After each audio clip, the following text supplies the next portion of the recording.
নমস্কাৰ মোৰ শিক্ষাৰ্থীসকল, মই প্ৰণৱে ইউটিউব চেনেল ফৰ এডুকেশ্যনৰ অন্য এটা ভিডিঅ'লৈ তোমালোক সকলোকে স্বাগতম জনাইছোঁ। মোৰ শিক্ষাৰ্থীসকল, আজি মই তোমালোকৰ মাজলৈ লৈ আহিছোঁ হায়াৰ ছেকেণ্ডাৰী ছেকেণ্ড ইয়াৰৰ ফাইনেল এক্সাম 2022-ৰ যিখন স্বদেশ অধ্যয়ন নামৰ বিষয়টোৰ কুৱেশ্যন পেপাৰ আছিল সেইখনৰ সমাধান। তেতিয়াহ'লে আহাচোন পলম নকৰি আজি ভিডিঅ'টো আৰম্ভ কৰোঁ। আৰু তাৰ আগতে তোমালোকলৈ এটা অনুৰোধ, এই চেনেলটো যদি ছাবস্ক্ৰাইব কৰা নাই তেতিয়াহ'লে ছাবস্ক্ৰাইব কৰি দিবা আৰু কাষতে থকা বেল আইকনটো প্ৰেছ কৰি দিবা মই দিয়া এনেকুৱা ধৰণৰ শিক্ষামূলক ভিডিঅ'সমূহ নিয়মিতভাৱে পাই থাকিবলৈ।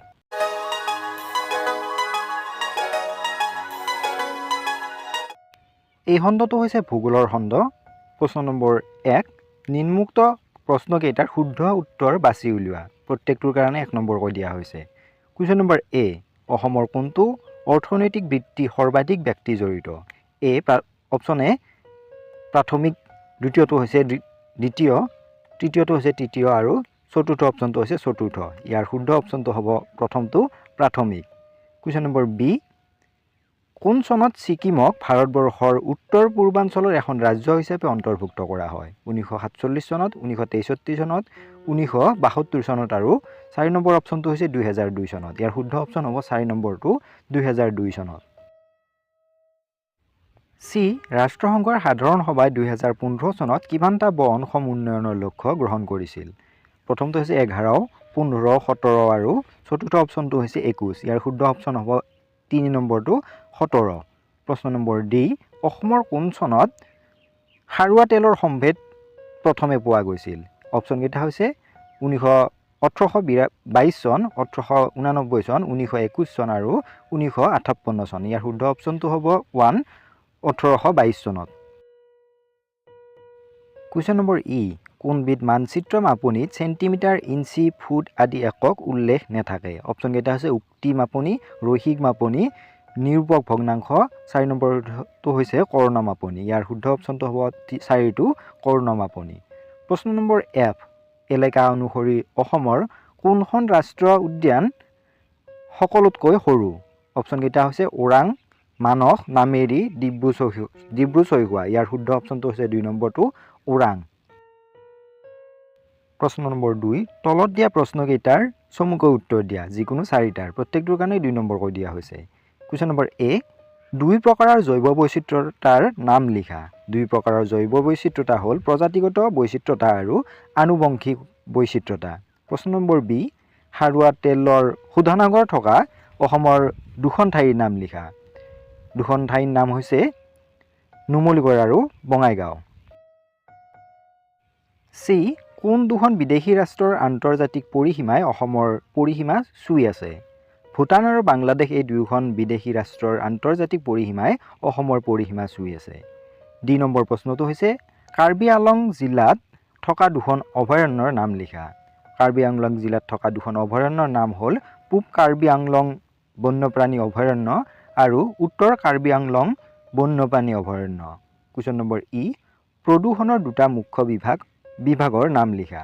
প্ৰদূষণৰ 2টা মুখ্য বিভাগ হ'ল বায়ু প্ৰদূষণ আৰু জল প্ৰদূষণ। প্ৰশ্ন নম্বৰ 3, তলৰ প্ৰশ্নসমূহৰ উত্তৰ দিয়া যিকোনো 5টাৰ। প্ৰত্যেকটোৰ কাৰণে 4 নম্বৰকৈ দিয়া হৈছে। প্ৰথম প্ৰশ্নটো হৈছে জৈৱিক আৰু অজৈৱিক সম্পদৰ মাজত থকা পাৰ্থক্য বিচাৰ কৰা। জৈৱিক সম্পদ হ'ল উদ্ভিদ, জীৱ-জন্তু আৰু অণুজীৱবোৰ। জীৱীয় সম্পদক উৎপাদক আৰু উপভোক্তা উভয়ে থাকে। উৎপাদক বুলিলে সকলো সেউজীয়া উদ্ভিদকে বুজায়। গৰু, ছাগলী, হৰিণা আদি প্ৰাথমিক উপভোক্তা, আনহাতে মাংসভোজী জন্তু যেনে বাঘ, সিংহ, শিয়াল আদি দ্বিতীয় উপভোক্তা। অজীৱীয় সম্পদ, যিবোৰ প্ৰাণী নাই, জীৱন মৃত্যু নাই, যিবোৰে আহাৰ নাখায় বা প্ৰাকৃতিকভাৱে বৃদ্ধি নহয়, তেনেবোৰ উদ্ভিদেই হ'ল অজীৱীয় সম্পদ। এইবিধ সম্পদক বস্তুগত আৰু ৰাসায়নিক এই 2টা ভাগত ভাগ কৰা হৈছে। পানী, মাটি, খনিজ সামগ্ৰী, ইন্ধন আদি বস্তুগত সম্পদ। Carbon, nitrogen, phosphorus, oxygen, hydrogen আৰু পটাছিয়াম উপাদানবোৰ অজীৱীয় সম্পদ। বি, অসমৰ জনগাঁথনিৰ বৈশিষ্ট্য চমুকৈ আলোচনা কৰা। অসমৰ জনগাঁথনিৰ বৈশিষ্ট্যসমূহ তলত উল্লেখ কৰা ধৰণৰ। প্ৰথমটো হৈছে আহোম জনগোষ্ঠী। আহোমসকল অসমৰ এটি উল্লেখযোগ্য জাতি। আহোমসকল টাই জাতিৰ লোক। টাইসকল দক্ষিণ পূব এছিয়াৰ এটি প্ৰধান জাতি। উজনি অসমৰ জিলাকেইখন এই আহোমসকলৰ প্ৰধান বসতিস্থল।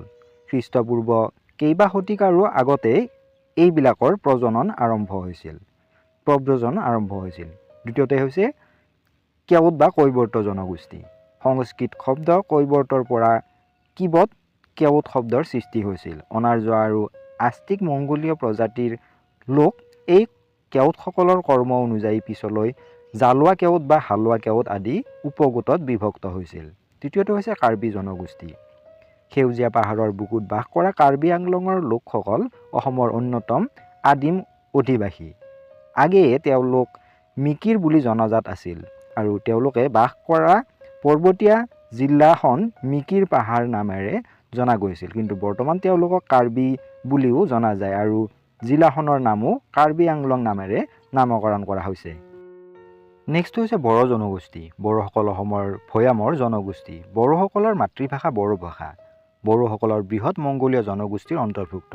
প্ৰাচীন কালৰ হিমালয়ৰ উত্তৰে আৰু চীনৰ পশ্চিমে অৱস্থিত বড়ো দেশৰ বাসিন্দাসকলৰ এই জনগোষ্ঠীটো খ্ৰীষ্টপূৰ্ব প্ৰায় 1500 শতিকা মান সময়তে পূব ভাৰতত বিয়পি পৰে। নেক্সটটো হৈছে মৰাণ জনগোষ্ঠী।